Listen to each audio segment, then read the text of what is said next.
आपनको स्वागत जनाऊँगी आपणर channel wide knowledge को। आज आम पोस्ट ग्रेजुएट टीचर नोटिफिकेशन विषय किसी जाना जहाँकि आपणकर 8/11/2021 माने यही नवेम्बर मासर 8 तारिख रिक्रुटमेंट तार एप्लिकेशन फॉर्म भरवा स्टार्ट हो गला जहाँकि क्लोज होबार अच्छी 7/12/2021 मीन्स डिसेम्बर 7 को तार एप्लिकेशन फॉर्म लास्ट डेट। तो देखी ना आज नोटिफिकेशन को आम ये नोटिफिकेशन भले देखीदेला तो एप्लिकेशन फॉर्म अप्लाई करवा आसतु देखी नवा। देखिए recruitment to the post of post graduate teacher for 17 number of standalone government higher secondary schools under department of school and mass education. आपड़ ये रिक्रुटमेंट जो नोटिफिकेशन आप पाइपर opsc.gov.in रु ठीक अच्छे। जमती मुझे जनई यार एप्लिकेशन फॉर्म अवेलेबल होची द लिंक फॉर रजिस्ट्रेशन री registration and payment of examination fee shall be available from 18th November 2021 to 17th December 2021 ठीक अच्छे। यार लास्ट ऑनलाइन पेमेंट जो अच्छी एप्लिकेशन फॉर्म रो submission of registration online application अच्छी 14 December ठीक अच्छे। The last date of submission of registered online applications.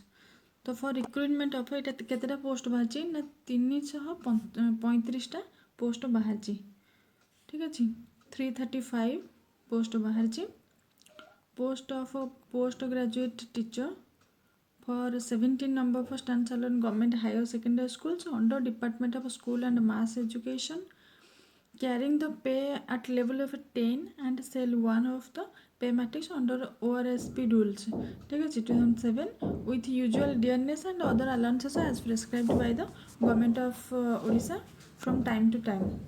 The posts are temporary but likely to be made permanent. ये अच्छे आम टेम्पररी पोस्ट परमानेंट हम जमीक आम सब रोचे फास्ट रू आम रोचे ना सेटा कौन आमर रोचे कॉन्ट्रैक्चुअल। तो कॉन्ट्रैक्चुअल रोचे सीटा आम परमानेंट हो रेगुलर। तो आसतु देखी ना वैकेंसी पोजीशन कौन कौन अच्छी आमर 335 पोस्ट अच्छी से एंथ्रोपोलॉजी 3 बटनी 23 कॉमर्स 26 केमिस्ट्री रोचे 26 एजुकेशन रोचे 8 इंग्लिश रोचे 43 इकोनॉमिक्स 23 ठीक अच्छे। इकोनॉमिक्स रोचे 23 देन ज्योग्राफी 5 जियोलॉजी रोचे 2 देन हिस्ट्री 16 हिंदी रोचे 7 यहपरी आप देखी सब कौन कौन पोस्ट रोचे। इंडियन म्यूजिक अच्छी 1 लॉजिक एंड फिलोसफी रोचे 11 mathematics 16 Odia 31 physics 26 political science 20 psychology 9 then Sanskrit 6 रोचे सोशियोलॉजी 2 स्टैटिस्टिक्स 6 रोचे zoology 20 home science 4 then Telugu 1 total 335 number of post से आमर रिजर्वेशन रोचे 4% ऑफ PWD आमर ये अच्छी PWD person with disability then आमर 3% रोचे एक्स सर्विसमैन आउ यहाँ 1% रोचे आमर कौन ना स्पोर्ट्स पर्सन ठीक अच्छे। ये रोचे reserve out of 335 then out of 335 number of post are mentioned above 13 post जहाँकि मुझे कहली बर्तमान यही पोस्ट आरा सब रोचे persons with disability then ex serviceman and sports person. Age limit आमर रोचे एज लिमिट रोचे के 21 रु 32 एज रिलैक्सेशन रोचे ओमेन SC BC देन आमर OBC यही सब कैटेगोरी आमर रोचे एज रिलैक्सेशन 5 years रोचे देन 10 year रोचे schedule tribe okay schedule tribe schedule caste एमानक रोचे 10 years then person with disability whose permanent disability is 40% तांकर रोचे 10 year ठीक अच्छे। देन आमर रोचे educational qualification देखीदेवा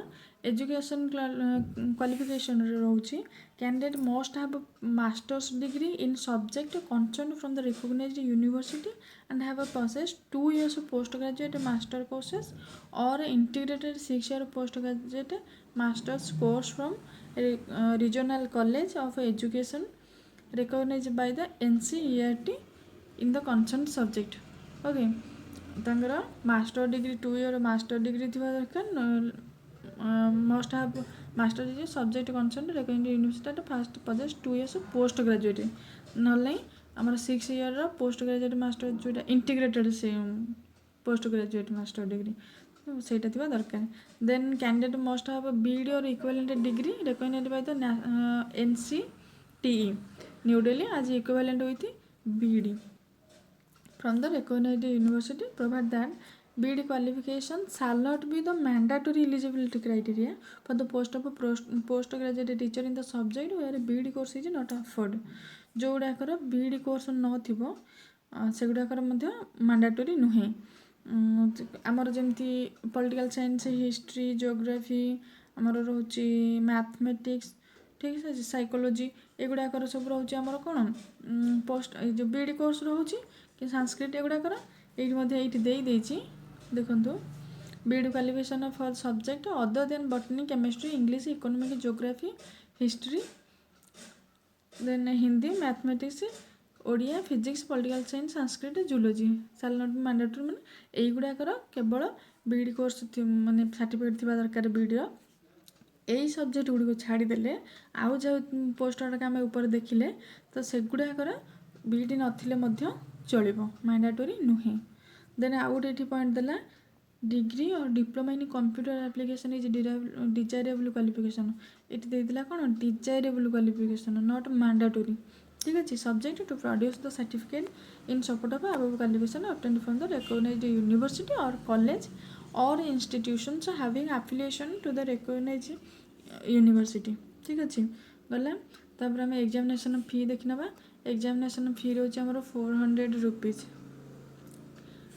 400 rupees only candidates belong to scheduled caste and scheduled tribe of Odisha and persons with disability whose permanent disability is 40% and more are exempted from payment of this fee. Women are exempted नुहंती ठीक अच्छे किंबा SC/BC और SC मध्य exempted नुहंती only scheduled tribe ये mention करिछि scheduled tribe of Odisha और पर्सन्स विथ डिजेबिलिटी जहाँकि 40% और मोर थी से मैंने केवल एग्जेम्प्टेड बाकी रही आमर जनरल OBC SC/BC किंबा आमर SC एम समस्ते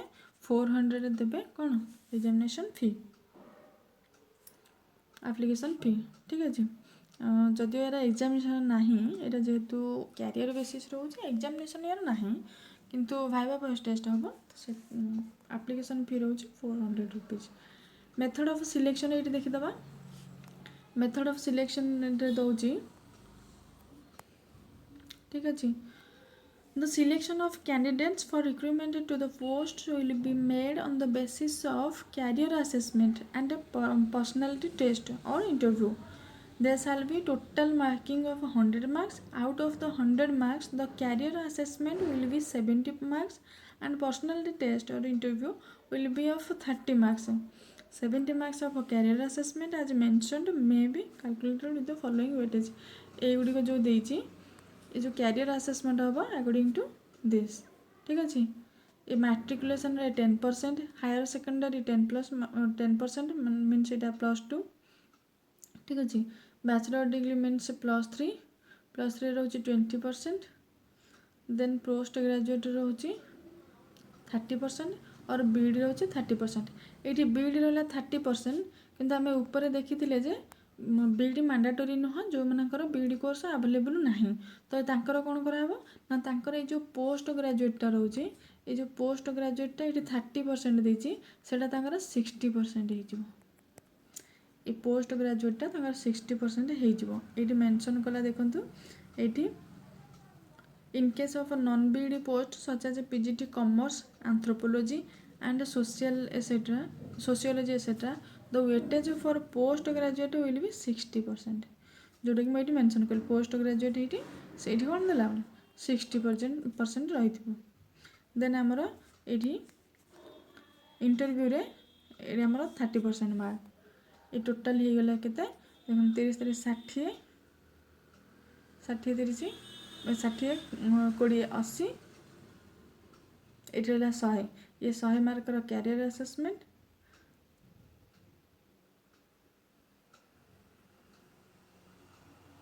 देन 30 मार्क रोचे टोटाल 30 मार्क। तो ये आमर केते ही होची 100 मार्क टेस्ट निया इंटरव्यू रे 30 मार्क। ठीक अच्छे। देन ये दे दूची टोटाल रोचे the candidates in 3 times of the total number of postgraduate teachers in each category subject shall be shortlisted and shall be called for the personality test or interview on the basis of marks secured in postgraduate level which shall be qualifying in nature। ठीक अच्छे। यहाँ दूसरी 3 times माने आमर जदि अच्छी से post संख्या आमर अच्छी 335। ठीक अच्छे। 335 पोस्ट संख्या अच्छे आमर कहे 3 times total number of 3 times है यहाँ होते 1005 1005 जन कैंडिडेट को इंटरव्यू को डक से आमर 335 स्टूडेंट को कैंडिडेट को आमर सिलेक्शन करा थ्रू को इंटरव्यू रे। इंटरव्यू को टोटाल 1005 पर्सन को डक से 335 335 पिला को डक कौन पे इंटरव्यू से भर सिलेक्शन करा। देन ये रहा अदर एलिजिबिलिटी कंडीशन ये सब दरकार नहीं। ये आमर इम्पोर्टेंट पॉइंट्स रोचे important point online application submitted to OPSC is found to be incomplete और any respect are liable to rejection without हाँ आमर इम्पोर्टेंट पॉइंट गुड़ी पढ़ी नवा। ठीक अच्छे। सर्टिफिकेट कौन कौन अटैच करें आमर ऊपर जहाँ जहाँ रिक्वायरमेंट थिला जमीक matriculation certificate post graduate certificate BEd certificate marksheet degree diploma certificate if any computer कहीं कंप्यूटर आमर देती desirable qualification not compulsory not mandatory. ठीक अच्छे। से देला ये आम पुणी देखीदे जे ground of rejection of the application rejection application is most important because आम एबे रिसेंटली आमर गला हाई स्कूल टीचर जो टीजीटी पोस्ट सब थिला टीजीटी हिंदी संस्कृत पीटी आमर तापर थिला आर्ट्स साइंस एगुड़ाकर सब थिला पीसीएमसी बीजेड। तो आमर युड़ाकर जो सिलेक्शन होते पिला सीबीटी क्वालिफाई करके रिजेक्ट होते कहीं डॉक्यूमेंट रे किसी अभाव रही से प्रॉपर डॉक्यूमेंटेशन करनथिले से रिजेक्शन होता जेहेतु जदिओ से सीबीटी क्वालिफाई करथिले परे किंतु से माने तांकर एई सबू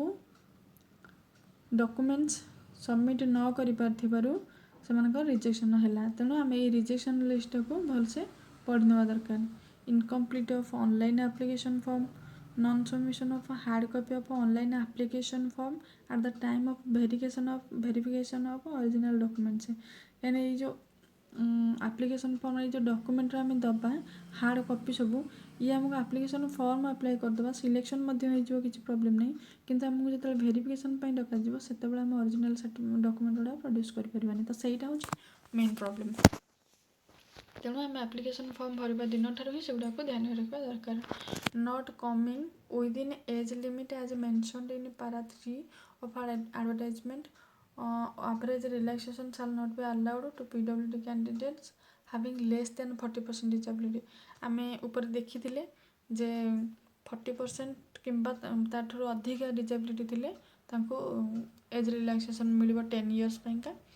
किंतु से सेटा इटी मेंशन करछि। not having requisite qualification as provided under para 4 of advertisement आम पारा 4 रे देखिए कौन कौन क्वालिफिकेशन रहा दरकार पोस्ट ग्रेजुएट होता दरकार मास्टर डिग्री मैंने 2 इयर्स पोस्ट ग्रेजुएट किंबा इंटीग्रेटेड 6 ईयर पोस्ट ग्रेजुएट होता दरकार बीईडी क्वालिफिकेशन थी दरकार तापर डिजायरेबल कंप्यूटर क्वालिफिकेशन तो से गुड़ाक ये मेंशन कला furnishing copies of certificate documents as provided under para 9 of the advertisement matriculation दरकार प्लस 2 दरकार आमर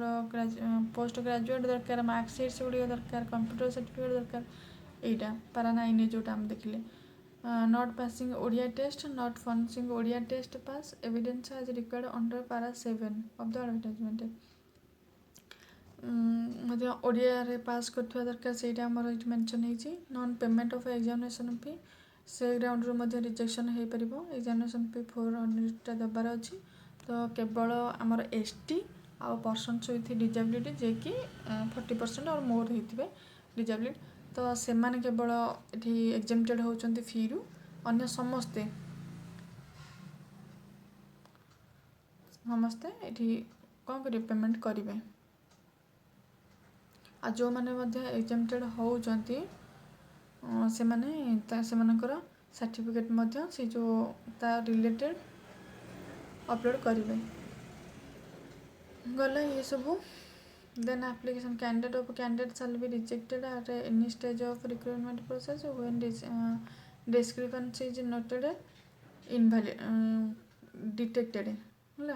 notice detected then how to apply दीजिए हाउ टू अप्लाई ये आप पढ़े मुझे नोटिफिकेशन टाको तले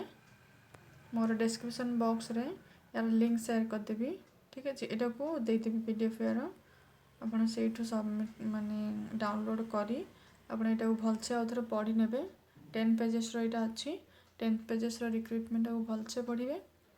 10 मिनिट्स हो अध घंटा हो घंटे हो जिते समय लगुच भलसे पढ़े क्लीयरली पढ़े देन तापर जे अप्लाई करेंगे ठीक अच्छे तो ये थिला आमर ओपीएससी तरफ रू ओडिशा पब्लिक सर्विस कमिशन तरफ रू आमर पोस्ट ग्रेजुएट टीचर जहाँकि आमर recruitment start online application form start हो 8/11/2021 7/12/2021 तो जल्दी जल्दी आपण मैंने कौन करूँ एप्लिकेशन भरी नियंतु ठीक अच्छे तो ये रखुची thank you so much for watch this